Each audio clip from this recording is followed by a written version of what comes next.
पत्नी था यशोधरा, उनसे जो है मिला तो पत्नी ने क्या कहा कि वो छोटे बच्चे को, राहुल उसका बेटे को कहा कि वो तुम्हारा पिताजी है, उनसे तुम्हारा अंश मांगो, क्योंकि वो, और तीसरा महत्वपूर्ण जो है वो फिर यहीं आकर जो है यहीं रहता था। तो उनका जो मौसी प्रजापति जो रानी थे, तो उन्होंने कहा कि वो 29 वर्ष तक उन्होंने ही पाला था, अपना ही दूध पिलाकर। दोस्तों नमस्कार, आप देख रहे हैं बहुजन शक्ति बिहार और आपका साथी मैं हूं शिव कुमार। मैं अभी कपिलवस्तु के नेपाल के कपिलवस्तु में हूं। हमारे बीच सर जो नेपाल के पूर्व मंत्री साहब हैं, हम उनसे जानने की प्रयास करेंगे कि यहाँ पर यह जो जगह है वो कौन सी है और यहाँ पर बुद्ध की विचार कैसे आया। बहुत बहुत स्वागत है सर जी। ये जगह जो है अभी लोकल नाम कुदान है जी, लेकिन ये निगरोधा राम विहार है। जब भगवान बुद्ध बन गए तो वो जो है बोध गया से, जब ये पहली बार दूसरा वर्ष, बुद्ध बनने के दूसरा वर्ष, तो उनको जो है यहाँ के उनका पिताजी सुदोधन महाराज, तो वो देखना चाहते थे, क्योंकि वो बूढ़ा हो चुका था, तो बेटे को देखने को तरस रहा था, तो उनको बुलाया तो आए। अब बुद्ध आकर जो है वो अपने दरबार में तो नहीं गए, क्योंकि वो दरबार तो अपना नहीं है, अब बुद्ध बन गए। और तो तथागत बुद्ध जो है जब बुद्ध बनने के बाद पहली बार यहाँ पर आए थे, अपने दरबार में नहीं गए थे।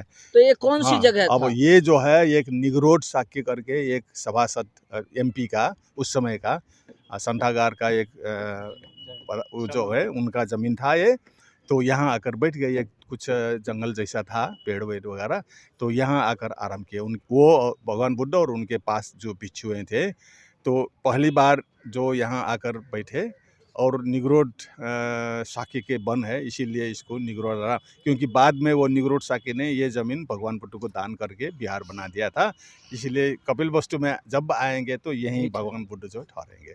और एक बात ये है, और दूसरी बात जो है, उनका जो 6 वर्ष का बेटा था, वो जब दरबार में गए, यहाँ बैठकर दूसरे जो भोजन निमंत्रण था तो भगवान बुद्ध से, तो वहाँ निमंत्रण करने के बाद उनके जो पत्नी था यशोधरा, उनसे जो है मिला तो पत्नी ने क्या कहा कि वो छोटे बच्चे को, राहुल उसका बेटे को कहा कि वो तुम्हारा पिताजी है, उनसे तुम्हारा अंश मांगो, क्योंकि वो यशोधरा थोड़ा सा गुस्से में था, तो दरबार सरबार सब त्यागे, बेटे को तो कुछ नहीं है, अब नहीं तो वो राजा बनता था, वो युवराज बनता था। हाँ, तो उनके वो भी तो कुछ, उसके पास तो कुछ नहीं है, तो वो गुस्से से कहा कि ये तुम्हारा पिता है, उनसे तुम्हारा अपना अंश हक मांगो।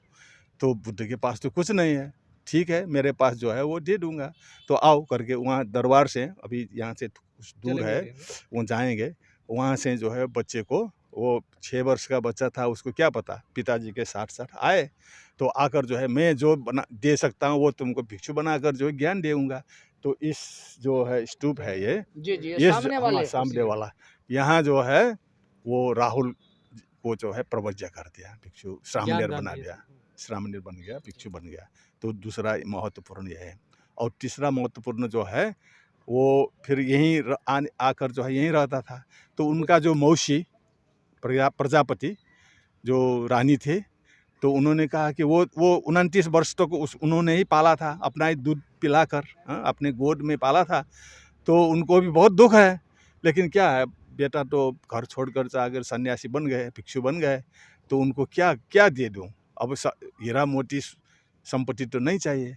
तो उन्होंने सोचा वो उनके शरीर में सिर्फ एक चीवर पहनता है, तो मैं अपने, उस समय जो है ऐसा आजकल के तरह कपड़ा सस्ता नहीं मिलता था, तो कपास से जो धागा बुनकर, धागों से जो है कपड़ा तान से बनाकर तो लोग पहनते, तो उनको लगा कि ठीक है, मैं अपने जो बेटा बुद्ध बन गया तो उनको एक चीवर दान करूँगा मैं, और उसका हीरा मोती सोने चांदी तो कोई अर्थ नहीं है, तो वही है कि वो शरीर में एक चीवर धारण करता है।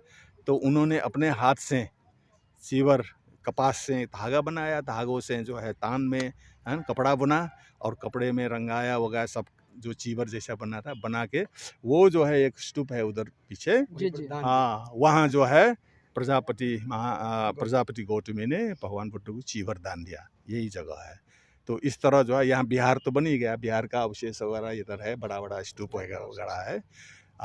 तो इस तरह जो है ये जगह निगरोडाराम बिहार ये बहुत महत्वपूर्ण है। अभी तक जो नेपाल सरकार है इस बुद्ध के इतिहास के बारे में क्या विकास करना चाहते हैं? अभी पहले तो कुछ पता ही नहीं था ना, किसी को पता नहीं था यहाँ क्या क्या है। इवन वो लुम्बिनी का जो अशोक स्तंभ भी कहाँ है पता नहीं था ना। वो अशोक स्तंभ जो है ब्रिटिश राज कर रहे थे उस समय, जो है अलेक्जेंडर कनिंघम, हाँ, वो जब उत्खनन कर रहे थे उसी समय यहाँ एक पुरातत्वविद आया फूरर करके, वो जर्मन था लेकिन ब्रिटिश राज के। तो उन्होंने जो है वहाँ लुम्बिनी में वो अशोक स्तंभ पर पता लगा लिया, वो और यहाँ के लोकल ऑफिसर था। हाँ, तो इसके बाद जो है फिर तिलोराकोट दरबार, हाँ, तो वो उत्खनन होने लगा।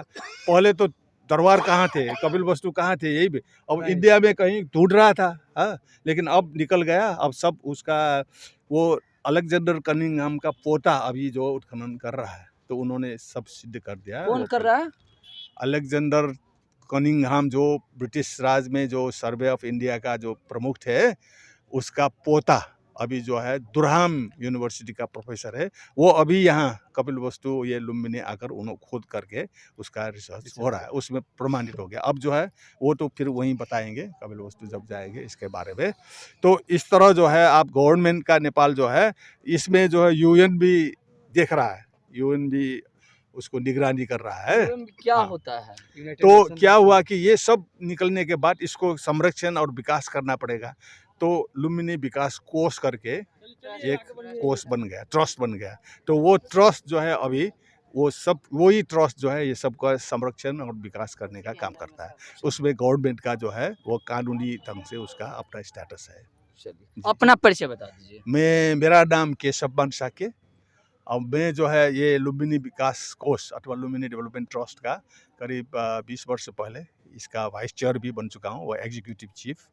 और फिर बाद में मैं पॉलिटिक्स में था तो मैं कैबिनेट मिनिस्टर भी अनुभव कर चुका हूँ नेपाल सरकार के। जी। चलिए, तो आपने सुना यह जो है तथागत बुद्ध पहली बार यहाँ पर आए थे और इसी जगह पर आए थे जो यहाँ पर नेपाल के पूर्व मंत्री साहब अपनी मुख से बताए हैं। जो तथागत बुद्ध की जो सच्ची कहानी है वो यही है। और तथागत बुद्ध जब बौद्ध बने थे तो पहली बार इसी जगह पर आए थे और इसके बाद उनकी मौसी जो है उन्हें वस्त्र बुनकर गिफ्ट किया था और उनका पहला लड़का 6 साल का था, वह यहीं पर जो है से तथागत बुद्ध अपने लड़के को बौद्ध भिक्षु दिए थे। तो आप अपनी राय, आप अपनी प्रतिक्रिया, आप अपनी विचार कमेंट बॉक्स में जाकर कमेंट करेंगे, फेसबुक पेज पे फॉलो करेंगे। अगर चैनल को सब्सक्राइब नहीं किए हैं तो सब्सक्राइब और लाइक करेंगे। जय भारत, जय संविधान, जय विज्ञान, जय भीम।